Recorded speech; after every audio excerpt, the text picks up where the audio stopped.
Listen, if you've been talking to her, we don't care. You just gotta be straight with us. Deception is part of the trade in police work, whether it be going undercover or using a paid source to set someone up. So investigators aren't surprised when they catch their informant Nixon weaving his own web of lies. If you want to get around those bodies, that's fine, but I won't do it no more. He's been sabotaging their case against an elusive female cocaine dealer. The thing is you're gonna have to call and order up one more time. That's all.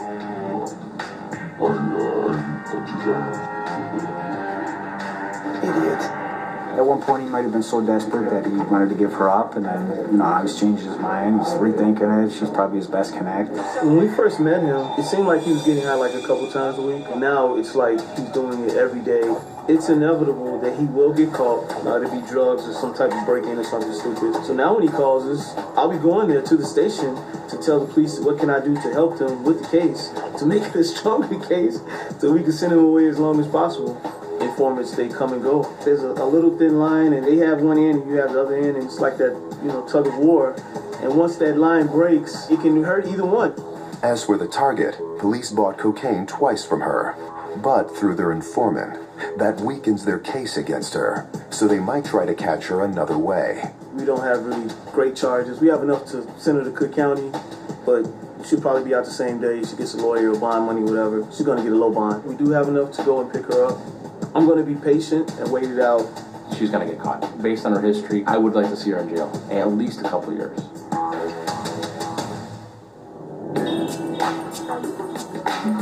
No matter what target they're chasing, authorities can always expect the best-laid plans to change. A sheriff's police informant called Roosevelt had been helping them to set up a narcotics ring. Now he's behind bars again, after a federal sweep scooped up him and more than 100 other alleged drug dealers. The roundup also hit part of the crew that sheriff's police were targeting for Operation Game Over. The ringleader and his second-in-command remain untouched, but the Westside is too hot for now. Something like that sends shockwaves throughout the whole neighborhood. So then that puts them on point. Your people that are dealing on the street corner are a little bit more careful of who they're selling drugs to. The whole area, police say, is teeming not just with drug hustlers, but also informants. Roosevelt initially wasn't a target for the Chicago PD or FBI until someone set him up. We believe he was given up by somebody we know. Now he's so disgusted with what happened to him, he's thinking, I can't probably go back on that block and make no money anyway. It's just the nature of the beast. You're stressing, you hot on the block. We still got 2 targets out there, but I need you on the street. You know what I'm saying? I don't know what you're going to be able to do as far as us trying to help you get out of here. When we were out there on the block today, still guys out there. Those guys on a lot of different blocks that we haven't seen before. So now what? They just swept like 100 guys, and like 50 of those was bosses. What I mean by bosses is these guys here, they own blocks like